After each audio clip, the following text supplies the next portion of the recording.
So this year, Samsung's Galaxy S25 lineup launched worldwide with a single processor under the hood, the Snapdragon 8 Elite, developed by Qualcomm.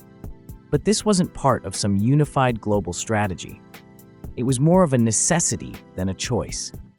Samsung's own Exynos 2500 chip never made it past production hurdles, suffering from poor yield rates, which ultimately led the company to ditch it entirely for its 2025 flagships. That might change next year. New leaks point toward a comeback for Exynos in the Galaxy S26 generation.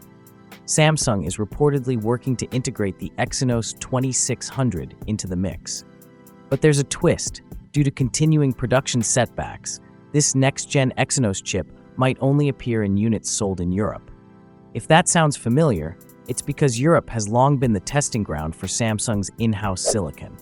No one quite knows why Samsung continues to funnel Exynos chips into that market, but if this trend holds, it could mean another performance gap between European variants and their Snapdragon-powered counterparts. Leaks indicate that the Snapdragon 8 Elite 2 will likely outperform the Exynos 2600 in both speed and efficiency, just like we've seen in previous comparisons. The cost of skipping Exynos altogether this year has reportedly been steep. Samsung's System LSI division, responsible for Exynos development, is rumored to have taken a financial hit to the tune of $400 million for not securing a spot in the S25 line. That kind of loss likely isn't something Samsung wants to repeat. Meanwhile, big changes could also be coming to one of the most iconic Ultra model features, the S Pen. Reports suggest the Galaxy S26 Ultra might drop the built-in stylus slot.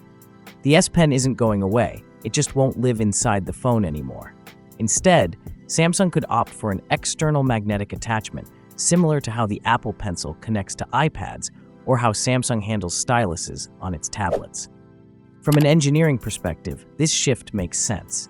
The current S Pen silo occupies a huge chunk of internal space, real estate that could be reallocated for larger batteries, better cooling systems, or more advanced components. With many users barely using the S Pen, ditching the silo could allow for smarter use of that space.